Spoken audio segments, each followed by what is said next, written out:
Alam mo ba na ang Pilipinas ay napakaraming isla at napakaraming magagandang tanawin katulad ng Rice Terraces, Chocolate Hills at Mayon Volcano. Aking islang napagtuunan ng pansin ay ang El Fraile.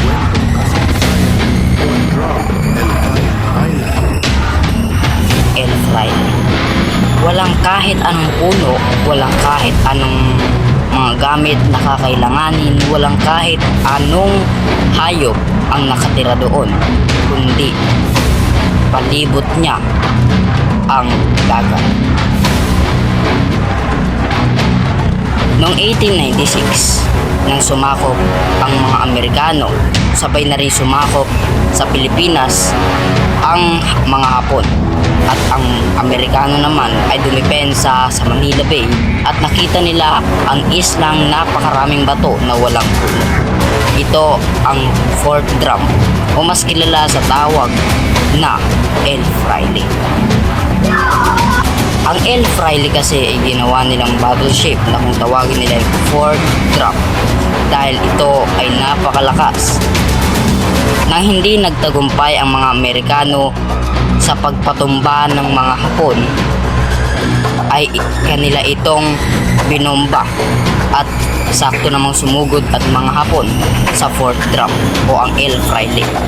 At nang makarating na sila dito sa Fort Drum, ay kanila itong binuhusan ng mga gas at nilagay nila ito sa loob ng Fort Drum at pinasabugan nila ito at 36 katao ang namatay ng mga sundalong Hapon. Ang El Fraile kasi ay katapat ng Manila Bay. Kasama ng isla na ito ang Carabao Island at dalawa sa Timog Silangang Asya. Marami ng mga vloggers katulad ni Boss Rino, Val Baliw, Boss Bino, Adam Alyejo, Zac Caro ang pumunta sa battleship na ito.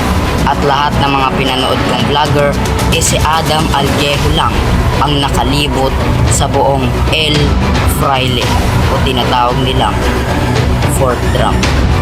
Sa aking panonood sa video ni Adam Alyejo ay nakita kong maraming mga sirang bakal na ninakaw at ginawit ng mga tao rito. Sa na sabi daw meron daw mga pupunta rito para magnakaw ng mga bakal. Sobrang dami naman yan, no? Talagang marami kang mabibenta dyan. Kaya siguro hanggang ngayon yung pinaka-extraction ng El Fraile sobrang ibay pa dahil sa mga ginamit nila dito sa kanyari, sa makapal na bakal.